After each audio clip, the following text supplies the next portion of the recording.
आदरणीय श्री नागू जी, आदरणीय श्री तोष्णीवाल जी, उपस्थित सभी कुटुंबीय जन, माता भगिनी,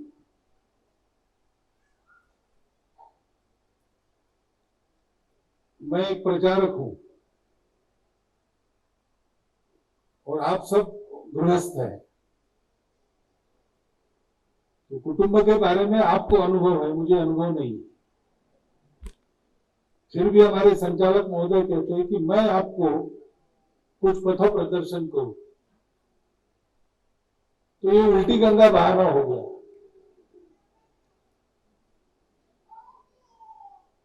परंतु आप गृहस्थ है, इसलिए आपको एक ही कुटुंब में रहना पड़ता है, एक ही जगह पर रहना पड़ता है।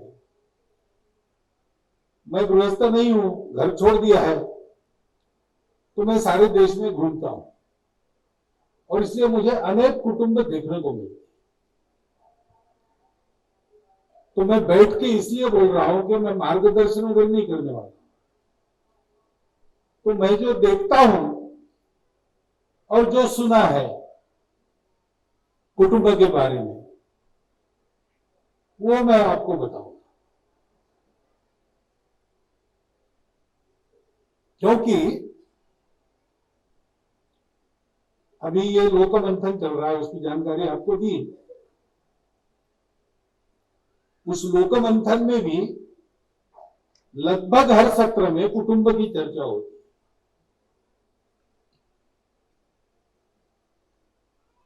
उसका जो फोल्डर छपा है उसके पीछे 5 आकृतियां हैं। उसमें एक आकृति कुटुंब की है, उसके नीचे लिखा है कुटुंब प्रबोधन। वे राष्ट्रीय स्वयंसेवक संघ 100 साल पूरे करेगा 25 की विजयदशमी में। तो संघ की योजना में भी ऐसा है कि कुटुंब इस विषय को लेकर समाज में जाना है।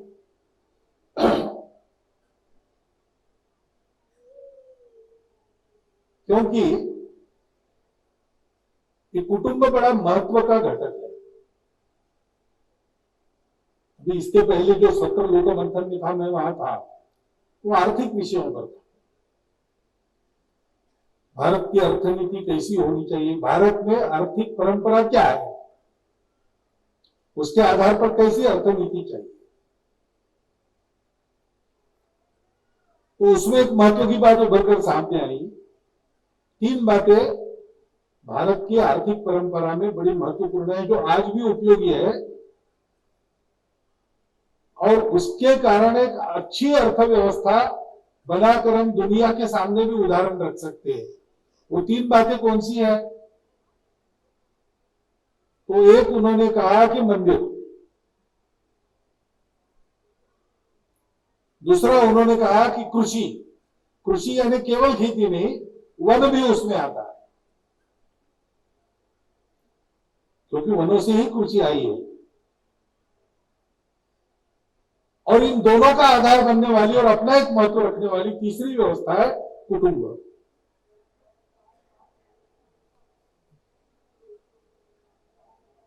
बाकी भी सत्रों में विचार हुए तो हर बार कुटुंब कुटुंब आया। क्यों? क्योंकि ये कुटुंब अपने यहां जो है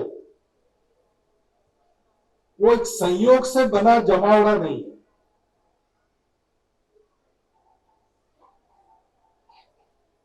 कुटुंब का चित्र निकाले तो कैसा निकालेंगे? एक घर बताएंगे, दीवार है, ऊपर छत है, दरवाजे है, खिड़की है, अंदर एक पुरुष दिखाएंगे, एक महिला दिखाएंगे, एक लड़का दिखाएंगे, एक लड़की दिखाएंगे। तो ये बाहर से दिखने वाली बात है।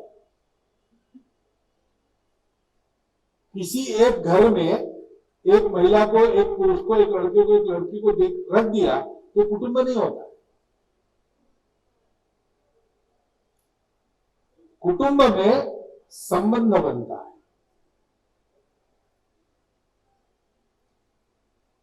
खून का रिश्ता एक बात है, सामान्य बात वही है। अंग्रेजी में कहते ब्लड रिलेशन। परंतु ऐसा भी होता है, हमारे यहां दत्तक विधान भी है, तो दत्तक पुत्र तो माता पिता ने जन्म दिया हुआ नहीं होता, लेकिन वो भी कुटुंब बनता है, क्योंकि रिश्ता खून से बने या भावना से बने, अपनेपन का रिश्ता होना चाहिए। ये कुटुंब के लिए अत्यंत आवश्यक बात है।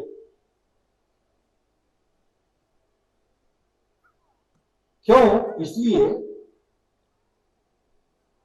कुटुंब बाहर के लोग कहते, भारत के बाहर के, कि सुरक्षा के लिए बना। ऐसा नहीं है। अपना जो समाज है, उस समाज में व्यक्ति को रहना है, तो उसकी प्रैक्टिस चाहिए।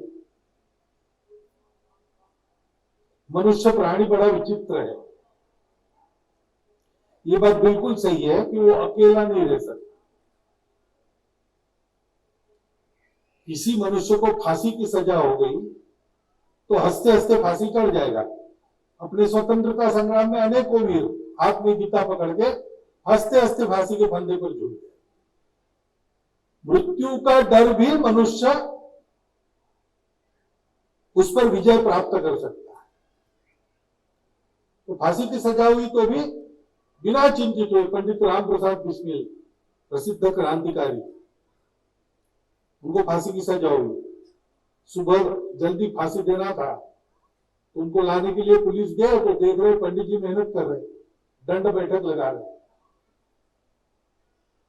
तो लाने के लिए गया था, जेलर भी गया था। जेलर ने पूछा, अरे पंडित जी अभी मरेंगे आप आधे घंटे के बाद, अब मेहनत करके क्या फायदा? तो देखो जी, क्रांतिकारक का इतना कष्टमय जीवन इसी मेहनत के भरोसे मैंने सहन किया। अब उस दुनिया में जाना है तो वहां भी यही मेहनत काम में आई। तो प्रैक्टिस करनी पड़ती है। मनुष्य हंसते हंसते फांसी जा सकता है, अकेले कभी नहीं रह सकता। इसी मनुष्य को अकेला रख दिया तो पागल हो जाएगा। मुझे मार डालो चाहे, पर लेकिन अकेला मत रखो, ऐसा कहे। लेकिन दूसरी तरफ मनुष्य स्वार्थी भी है, अपने अकेले की हित की सोचता है। अभी बहुत छोटे बालक आपके साथ है, अब इसको ये सभा है या ये नहीं करते, ऐसा कुछ नहीं है। वो छोटा है, वो हमारी बात नहीं समझ, उसको अपनी गर्द मालूम। उसको लगता है मुझे खेलना है तो उतर के आएगा, रोना है तो रहेगा। इनको बैठना है सभा में वो नहीं जानता, उसको बाहर जाना है तो एक को लेके जाएगा बाहर। आपको क्या चाहिए? माता पिता को चाहिए, उसको सोचता नहीं है। बालक है, अभी सीखा नहीं है, ये बड़ा होकर सीखेगा।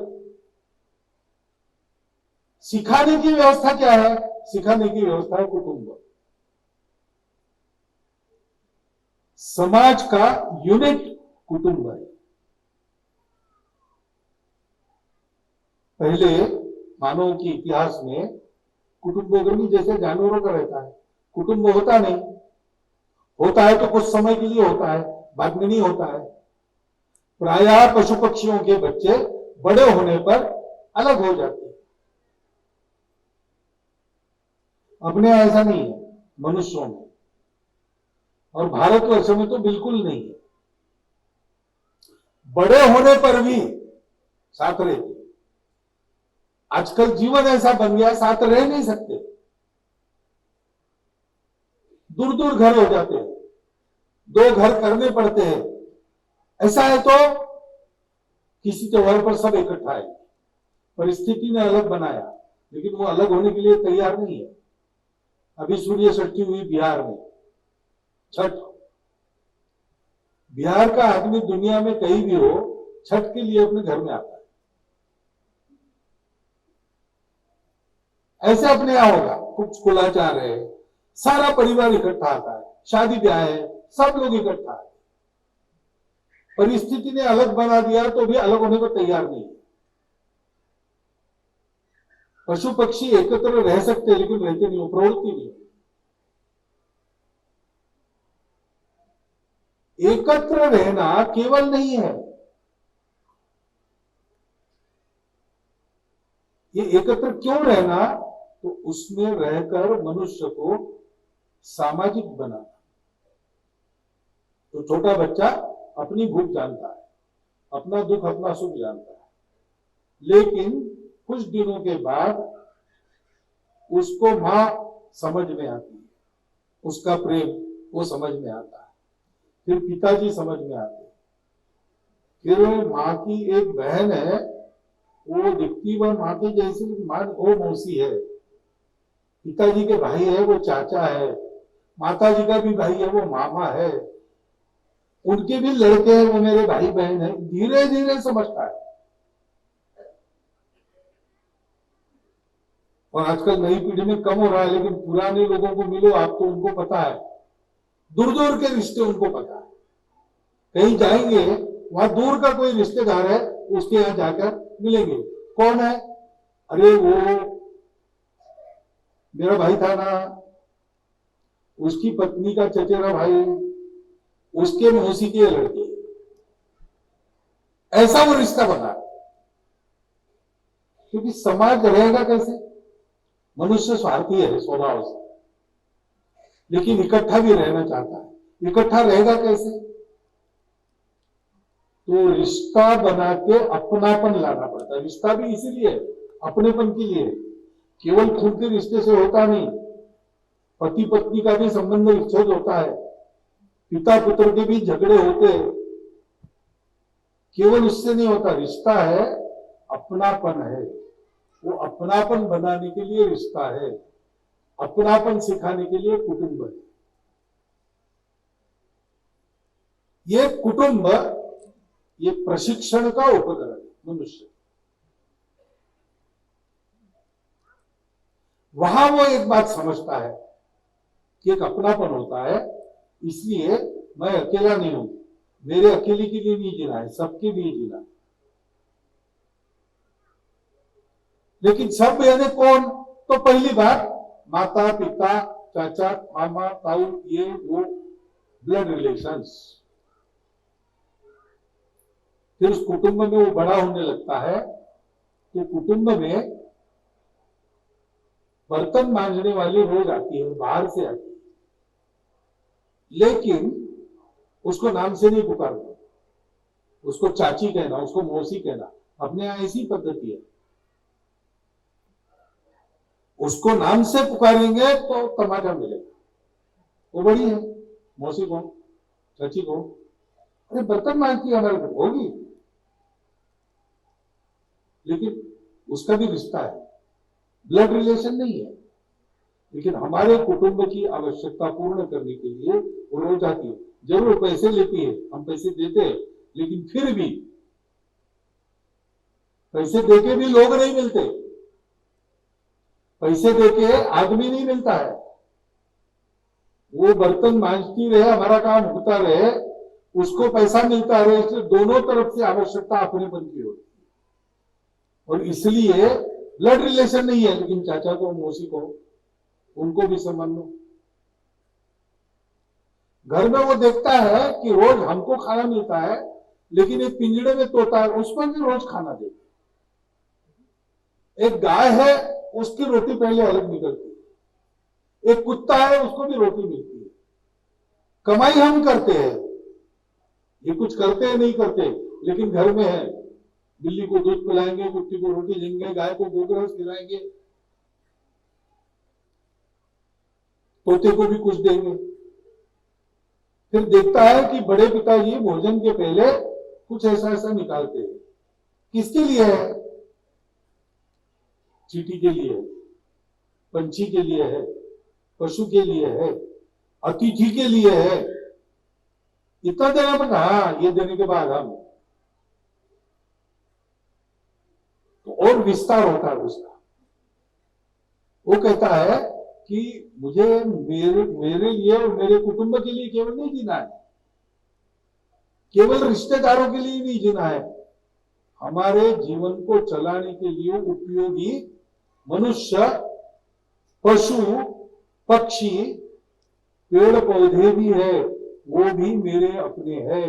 मेरे घर के आंगन में नीम का पेड़ है, वो मेरा अपना पेड़ हो जाता है। घर के पीछे तुलसी है, तुलसी देवा मेरा हो जाता है। ये सब अपने यहाँ परिवार में है। कुटुंब से आगे परिवार हो जाता है। परिसर में आने वाला सब वो परिवार हो गया। यहां गाड़ी रुकती नहीं।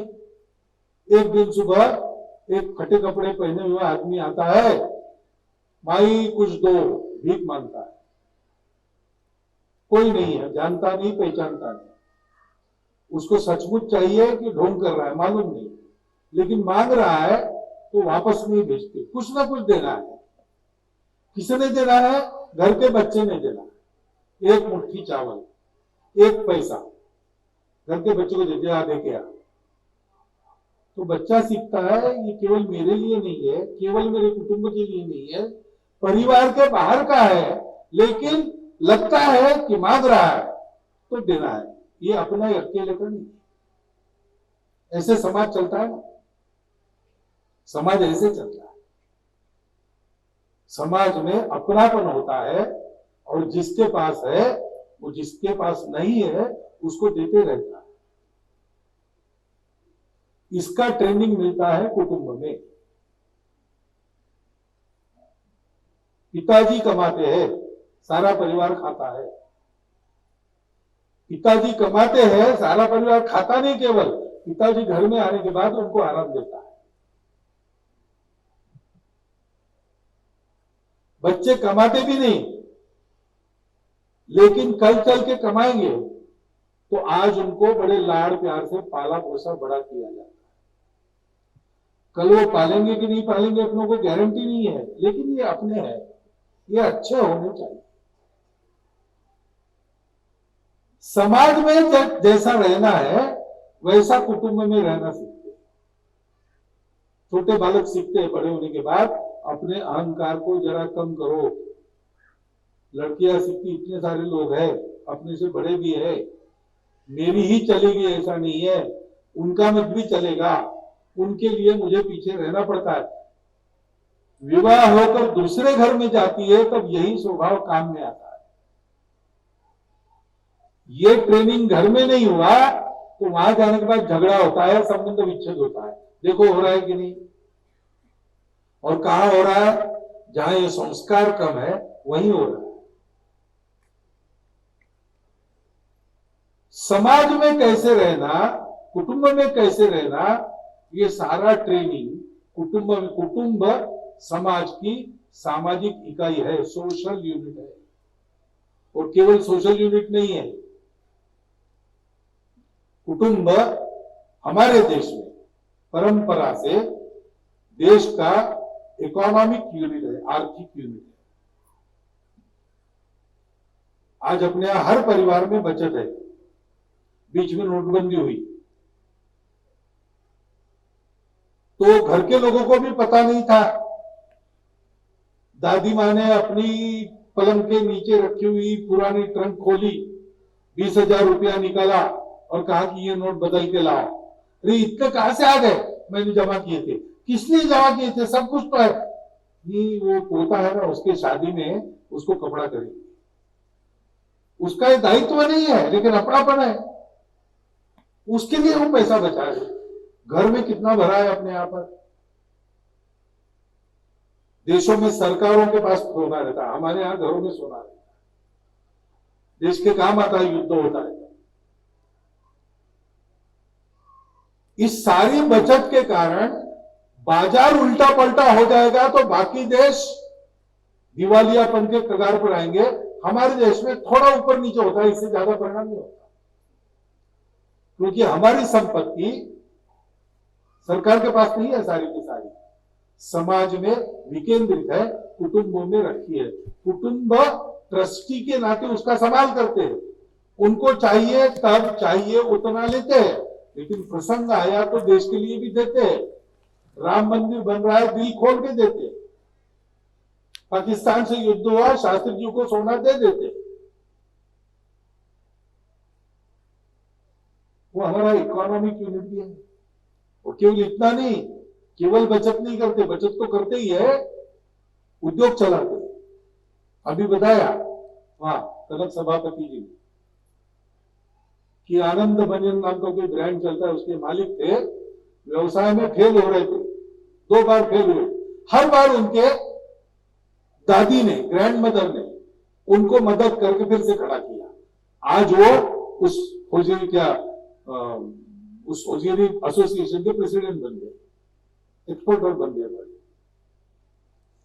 और वो कहते हैं कि जितने बिजनेसेस भारत के मैंने देखे और चल पड़े, सबके कहानी में एक बार तो आता है, घर के किसी महिला ने, बहन ने, पत्नी ने, माता जी ने, दादी ने, किसी न किसी ने मदद की, चला।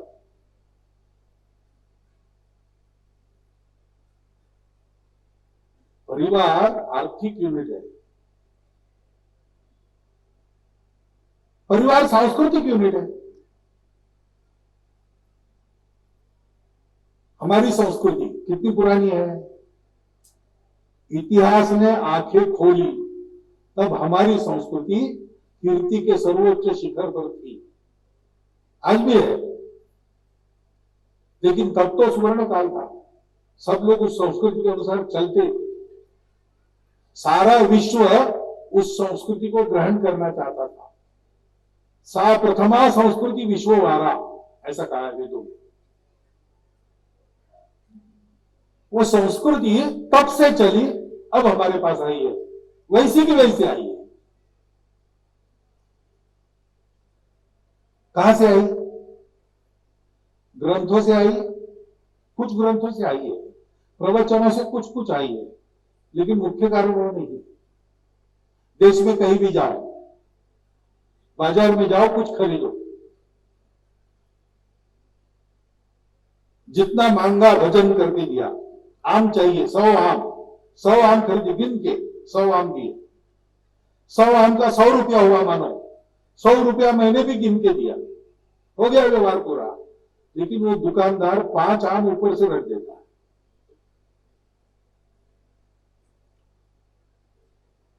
भारत में कहीं भी जाओ ये मिलेगा। और भारत में यानी जो भारत था, अखंड भारत, अफगानिस्तान से बर्मा तक और तिब्बत के चीन तरफ के ढलान से श्रीलंका के दक्षिण तक, कहीं भी जाओ ये मिलता है। और भारत की जो भाषाएं हैं, उन सब भाषाओं में इसके लिए शब्द है। अभी पूरे देश में ऐसा एक रूप, ये किसी ग्रंथ में लिखा है क्या? ये किसी प्रवचन में आपने सुना है कि ऐसा करो करके? ये कैसे आया? संस्कृति यानी वो बाहर का दिखने वाला नहीं, कल्चर वो नहीं है। नाचना, गाना, पहनना, खाना पीना वो एक अंग है बाहर का। भाषा, भूषा, भवन, भजन, भ्रमण, भोजन, कला, कारीगरी, ये संस्कृति का बाह्य रूप है। संस्कृति एक प्रवृत्ति है, स्वभाव है। जैसे मेरा स्वभाव है, पूरे समाज का स्वभाव संस्कृति है। पूरे समाज में स्वभाव है। जाते जाते कोई पुस्तक रास्ते में पड़ी, अपना पैर लग गया, तो कितना भी बड़ा आदमी हो, पढ़ा लिखा हो, कुछ भी हो, वो ऐसे करेगा। झुकना अच्छा नहीं लगता, ऐसे करेगा, करेगा पक्का, क्योंकि विद्या है, देवी सरस्वती है। ग्रंथ में लिखा है कहीं? ऐसा नहीं है। प्रवचन में आता है? नहीं आता है, लेकिन सारी समाज में। मैंने तोल के दिया, पैसा गिन के लिया, फिर भी मेरे से कम न चला जाए। दूसरों को ठगना ये पाप है। गलती से भी पाप न हो, इसलिए 5 में ज्यादा दे देता हूं। वहां मेरा नुकसान, लेकिन मेरा शील पक्का रहता है। पैसा महत्व की बात नहीं है।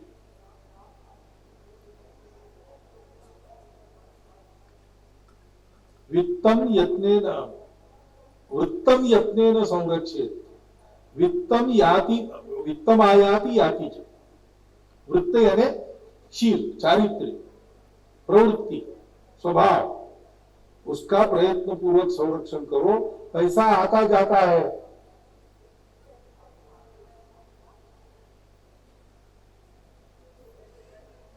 वृत्ततः क्षीण, क्षीण नहीं होता, अक्षीणो वृत्ततः क्षीणो, वित्ततः क्षीणो। पैसा कम है तो आदमी दुर्बल नहीं होता, अक्षीणो वित्ततः क्षीणो, वृत्त क्षीण हो गया तो नाश होता है। ये सुभाषित है, ये ग्रंथों में है कि जिनको संस्कृत आता है वो याद करते हैं, बच्चों को पढ़ाते। लेकिन हमारे यहां तो खोटा पैसा न चला जाए, कम माल न चला जाए, इसलिए अनपढ़ आदमी भी ये करता है। उसको कहां से मिला? ये परिवार से मिला, घर से आदत मिली। अब भारत का समाज यानी कैसा समाज? आदमी तो वैसा ही है, दो हाथ है, दो पैर है, एक सिर है, उसमें कान नाक आंख। अमेरिका भी में ऐसे है, ऑस्ट्रेलिया में, कहीं भी जाओ ये सब है। परंतु भारत का आदमी यानी क्या है? सबको एक ड्रेस में अगर खड़ा किया, सबको एक भाषा सिखा दी, तो भारत के आदमी की पहचान क्या है? भारत के आदमी की पहचान उसका यह स्वभाव है, मातृवत परदारेषु परद्रव्येषु लोष्ठवत आत्मवत सर्वभूतेषु। ये हमारे यहां धारणा है, बाहर नहीं है। बाहर मातृवत परदारेषु नहीं चलता। मैं टीका टिप्पणी नहीं कर रहा हूं, उनके यहां मातृपद सम्मान नहीं है, उनके यहां पत्नी पद का सम्मान है। महिला को सम्मान तब मिलता है जब उसका विवाह हो जाता है। हमारे यहां विवाह होने के बाद भी सास बड़ी है, बहू छोटी है। बहू की कब चलती है? एक संतान हो गई कि बहू पे सत्ता आ गई। हमारे यहां मातृपद का सम्मान स्वामी विवेकानंद बताते हैं। वहां महिला दिखी तो लोग उसके सौंदर्य की स्तुति करते, उसके मुंह पर करते, oh how beautiful you are, this dress looks very good. और उसको कुछ शर्म वगैरह नहीं लगती, वो थैंक यू कहती। उधर वैसा है, अच्छा है बुरा है मैं नहीं कह रहा, उधर ऐसा है, हमारे यहां नहीं है। हमारे यहां चार लोगों में महिला की स्तुति उसके मुंह पर करेंगे, मार खाएगा।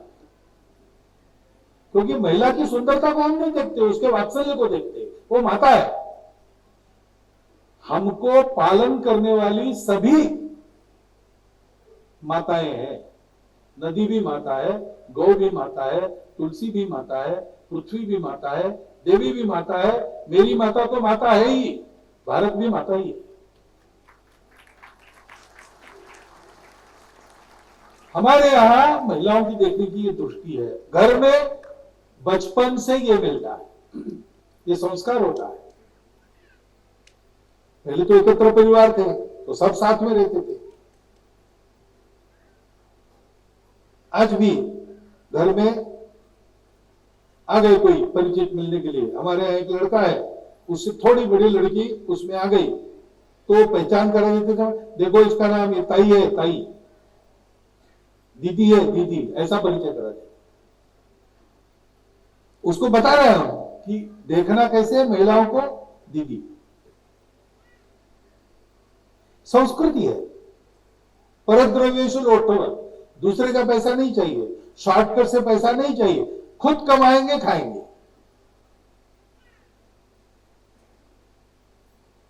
कहां मिलता है ये? कुटुंब में मिलता है।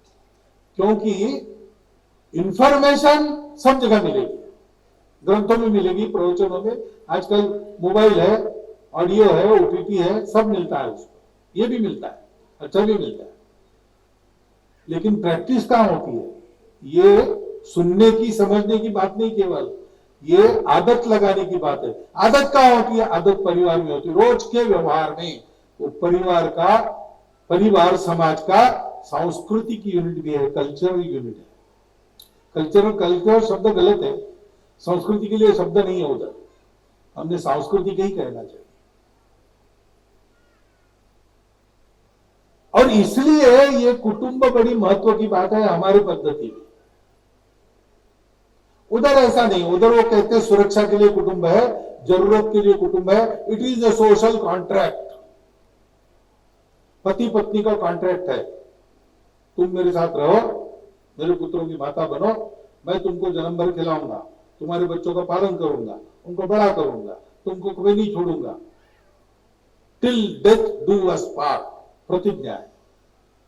जब तक मृत्यु हमको अलग नहीं करता, हम अलग नहीं होंगे, मैं ये करूंगा, वो कहती है मैं ये करूंगी। हमारे यहाँ ऐसा नहीं, हमारे यहाँ कहते हैं कि ये जो संबंध बन रहा है ना आज, वो पहले ही बना है,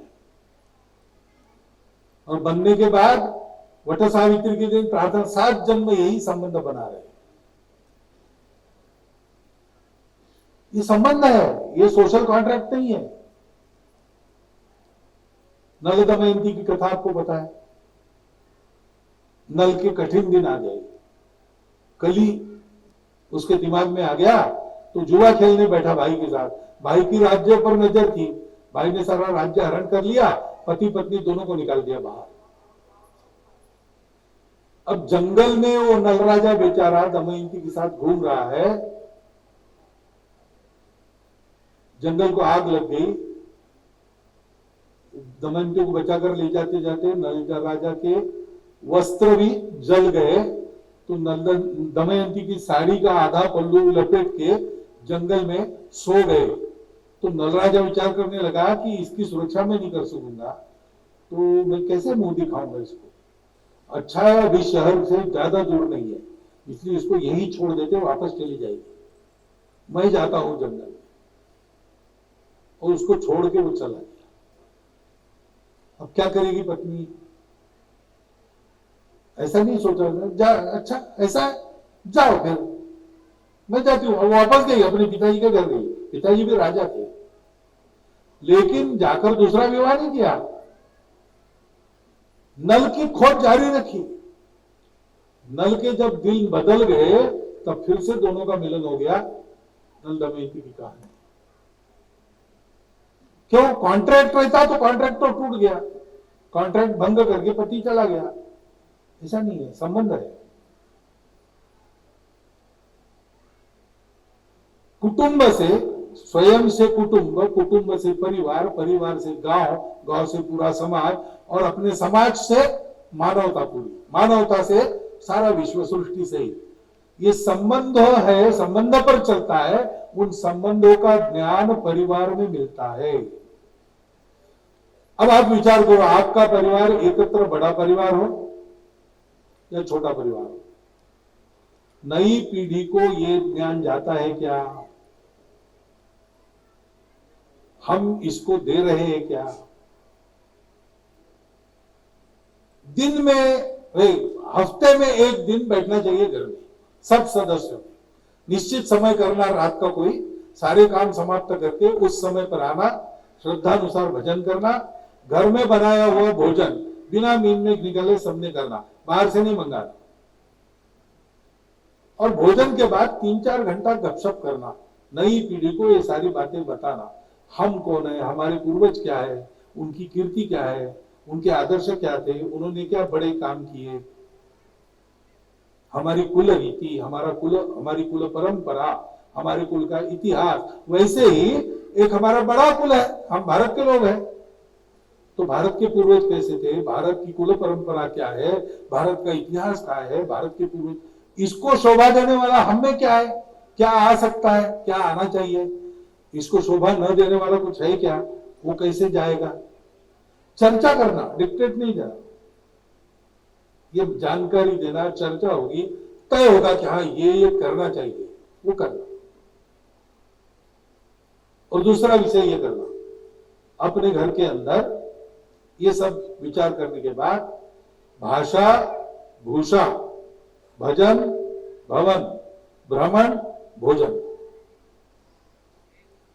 ये हमारा अपना चाहिए। घर के अंदर भाषा मातृभाषा, अंग्रेजी नहीं।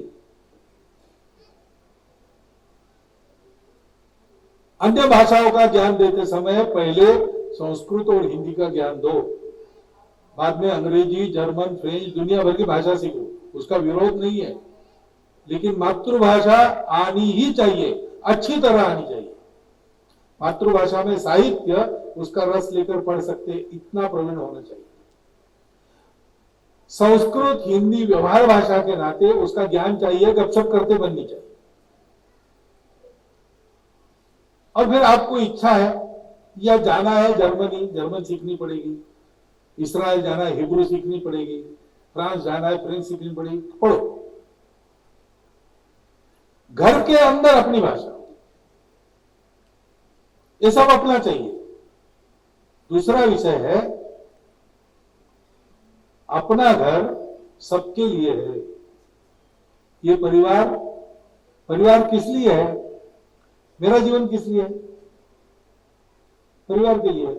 परिवार की जरूरत है तो मैं अपने स्वार्थों को छोड़ देता हूं।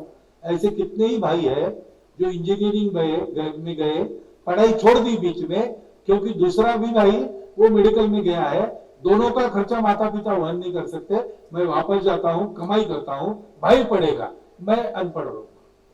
कितने ही भाई है, अपने आप को परिवार के लिए बलिदान कर दिया।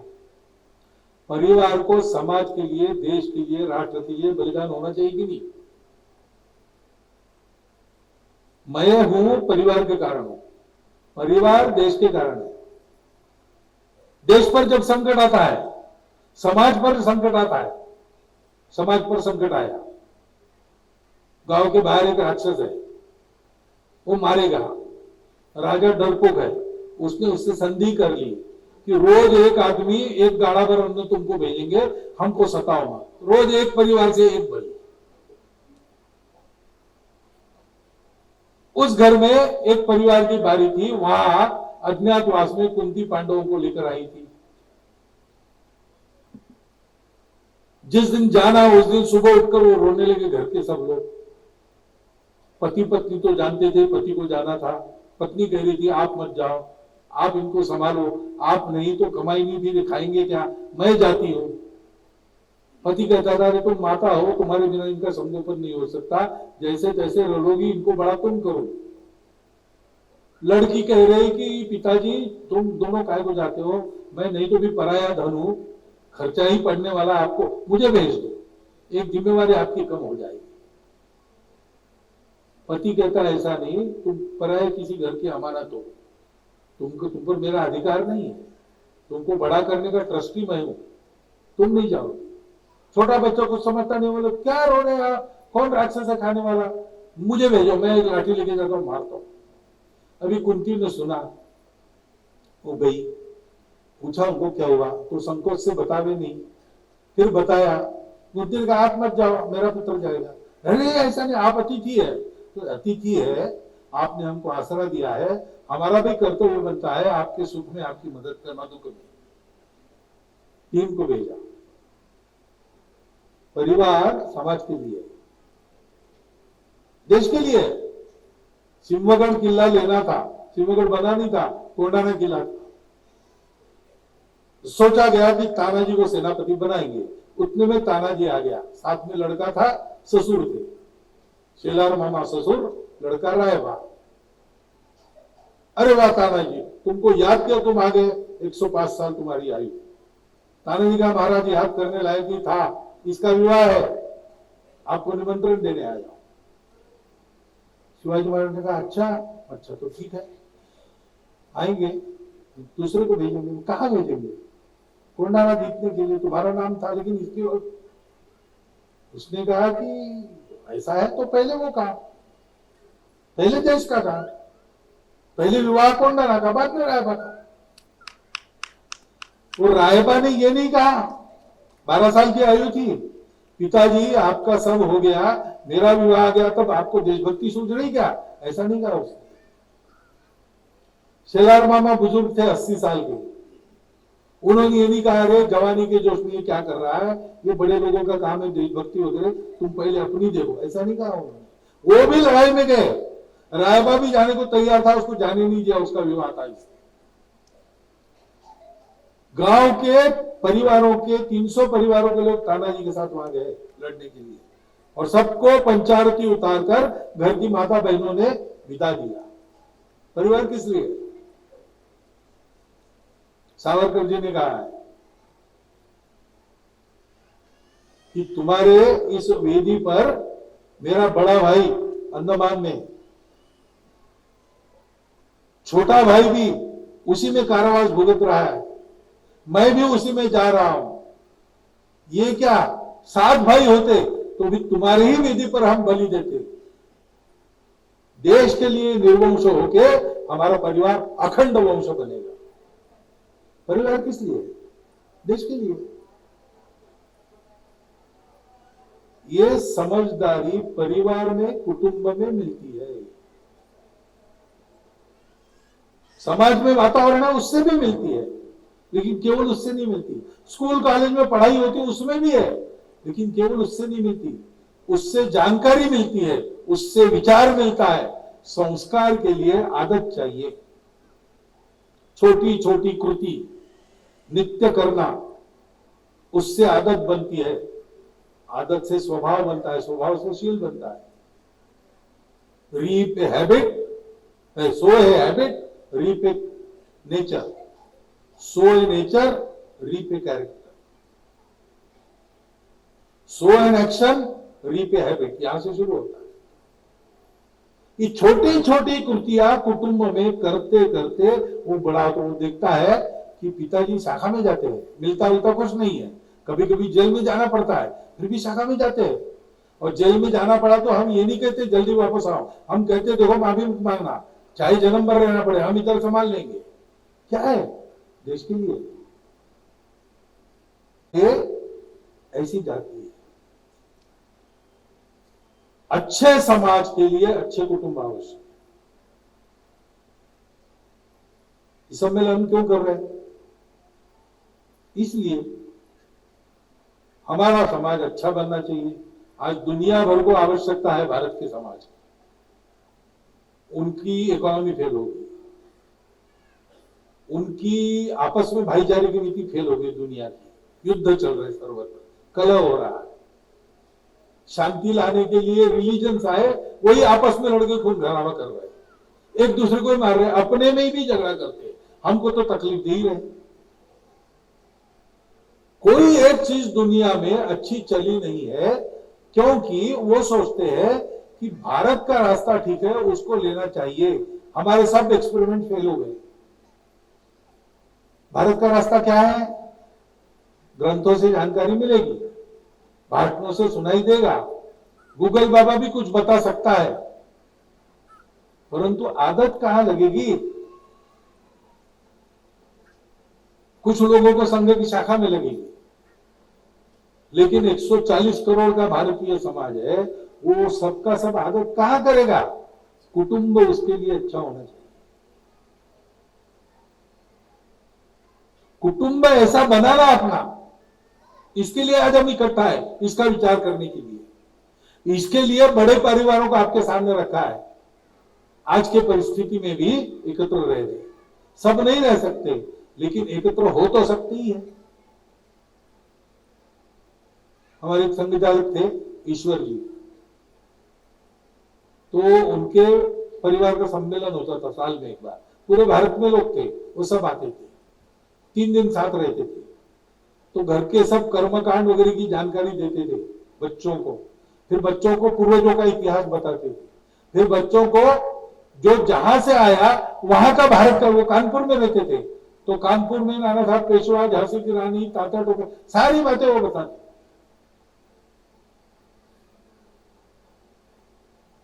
विमल जी केडी आए मुंबई में,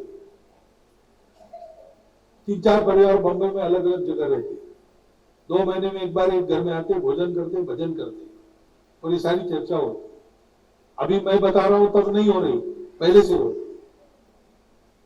कितने ही ऐसे परिवार हैं जो एकत्र रह तो नहीं सकते, लेकिन संबंध नहीं तोड़ा है। कभी कभी एक ही परिसर में पास पास रहते, भोजन एक जगह करते। कई प्रकार है, परिस्थिति ऐसी है वगैरह, परिस्थिति का रोना नहीं रोना है, परिस्थिति में से रास्ता निकालना, ये समझना है। परिवार यानी संबंध, परिवार यानी संस्कार, परिवार यानी अच्छी आदतें लगाना। और अच्छी आदतें कौन सी? अपनी भारतीय परंपरा में निश्चित है मातृवत परदारेषु परद्रव्येषु रोष्ठवत आत्मवत सर्वभूतेषु, जिससे मुझे दुख होता है दूसरों के साथ नहीं करना है।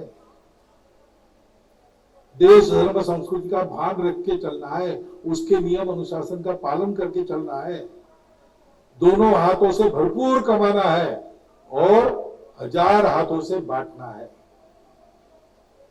केवल अपने लिए नहीं कमाना। संपत्ति हमारे ट्रस्ट में है, हम ट्रस्ट की है। ये तो धन किसका होता है भाई? जन्म से हम लेके तो नहीं आए और जाएंगे तब साथ तो नहीं आएगा। दानम भोगो नाशः, 3 गति है धन की। और जो न ददाति न भुंक्ते, जो देता भी नहीं और भोग भी नहीं करता, उसकी तीसरी गति होती है, नाश हो जाता है। भोगोगे कितना भोगोगे, कितना भोगोगे, और अकेले कैसे भोगोगे? आप अकेले भोगोगे तो दुनिया आपको भोगने नहीं देगी, सब लेके जाएगी। दुनिया में लालच बढ़ गई तो डाकू भी निकलते हैं, नक्सल भी निकलते हैं। उनका कंट्रोल तो होगा जैसे होगा, लेकिन मुख्य कंट्रोल क्या है? लालच नहीं करना। हमारे कार्यकर्ता थे, अच्छे मालदार थे, उनको लुटेरे ले गए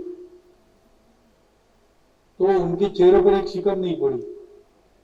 जाते आते उन्होंने कहा, देखो भाई, तुम जितना पैसा मांगोगे मैं देने वाला हूं, और मुझे कोई परवाह नहीं, आप चिंता मत करो, आपको जो मांगना है मांग लो, पहले कहाँ ले जाना वहां ले जाओ, बाद में मुझे बताओ, मैं घर में फोन कर दूंगा, पैसा आ जाएगा, लेकिन मुझे हाथ मत लगाना, मुझे और चलाना अगर नहीं, मैं चल नहीं सकता।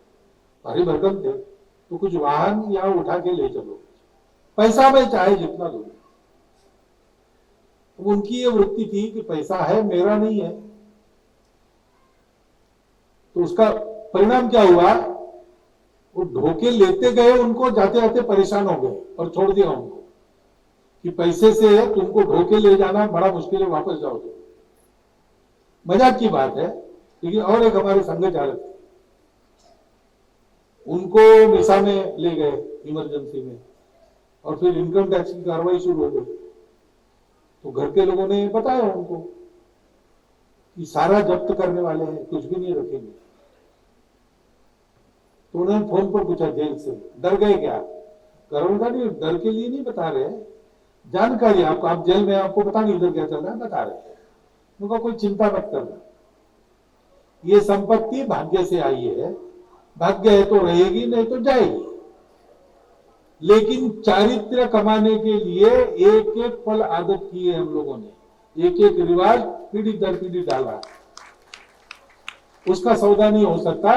अगर ये हो गया तो जितने कपड़े शरीर पर है उसको लेके नागपुर में किसी भी स्वयंसेवक के यहां चले जाओ रहने के लिए, कोई चिंता मत करो। पैसा किसका है? हमने कमाया समाज के लिए, समाज को चाहिए इसलिए हमारा धंधा चलता है। समाज को अनाज चाहिए तो मेरी दुकान चलती है, समाज को सब्जी चाहिए तो मेरी दुकान चलती है। समाज हमको आजीविका देता है कि ये पैसा खेलता रखो, इकोनॉमी चलती रखो, समाज को अधिकाधिक श्रीमंत बनाओ, स्वयं जमा करो समाज को देने के लिए।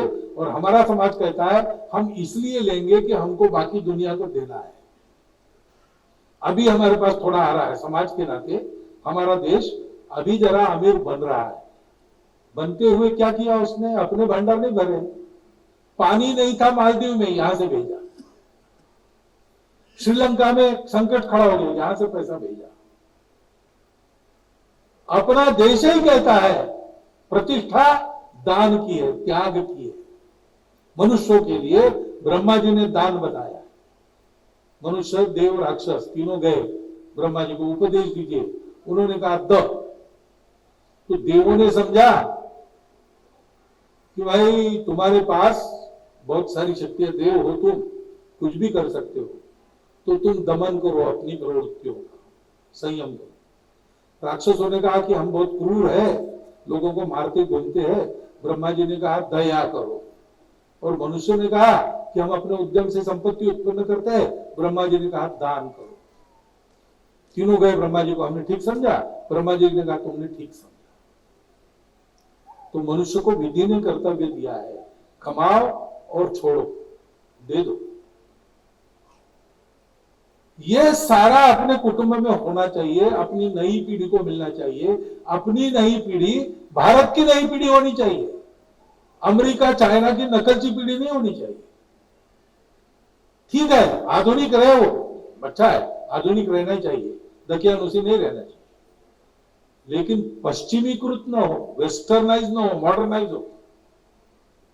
ज्ञान के विज्ञान के भी क्षेत्र में हम बढ़ चलेंगे, नील नभ के रूप के नव अर्थ भी हम कर सकेंगे, भोग के वातावरण में त्याग का संदेश देंगे, दास्य के घन बादलों से सौख्य की वर्षा करेंगे। दोनों बातें हैं, हम मूल्य भी देंगे, हम संपत्ति भी देंगे, हम विज्ञान भी लाएंगे, हम असली अंदर का ज्ञान भी प्राप्त करेंगे। ये करना है, कुटुंबों का ये कर्तव्य है। मैं तो प्रचारक हूं, मैं ये भाषण देकर जाऊंगा, मैं ये कर नहीं सकता, ये करना आपको है, क्योंकि ये लोकमंथन कह रहा है रोज कि परिवार ठीक करो तो सब ठीक हो जाएगा। परिवार समाज की इकाई है। जैसे शरीर में सेल होता है, कोशिका, डायबिटीज है, शुगर बढ़ी तो इंसुलिन लो, शुगर कम होता है, डायबिटीज नहीं जाता। वैसे बाकी सब इलाज ऊपर ऊपर के है। कोई दवा कहते हैं आयुर्वेदिक दवा है कि वो सेल्यूलर लेवल पर काम करती है, उससे डायबिटीज जाता है। ये सेल्यूलर लेवल है समाज का, इस पे जो काम होगा सारा समाज ऐसा बनेगा। अपने समाज की सब बीमारियों का इलाज कुटुंब पर इलाज उसमें है। परिस्थिति को समझना, अपना कुटुंब ऐसे चलाना, बच्चों को ऐसे तैयार करना, इसके लिए रोज बैठना, हर हफ्ते में बैठना, साप्ताहिक बैठक करना, उसका नाम है कुटुंब प्रबोधन। समाज में परिवर्तन लाने वाले 5 मुख्य उपक्रम हम जो संघ के लोग अभी कर रहे हैं अपने में और समाज में लेके जाने वाले हैं, उसमें पहला है कुटुंब प्रबोधन। तो बाकी चारों उपक्रम वहां पहले शुरू होंगे। सामाजिक समरसता, स्वदेशी, पर्यावरण और नियमों का अनुशासन का पालन, नागरिक अनुशासन, ये सारा कुटुंब में आदती लगेगी तब होगा। और इसलिए मुझे लगता है कि ये सब मैं सुनता हूं और ऐसे कुटुंब में देखता हूं, मैंने उदाहरण भी दिए, तो ये उदाहरण आपके सामने आ जाए और आप इस कार्य में प्रवृत्त तो हो जाए, ऐसे आयोजकों की इच्छा रही होगी, इसलिए मुझे आपके सामने बिठा दिया। मुझे लगता है मुझे जो काम दिया था वो मैंने पूरा किया, आपने शांति से सुन लिया, इसलिए आपका धन्यवाद करता हूं और मेरे शब्द समाप्त। अरे नारे नहीं देना, ऐसा काम करना है।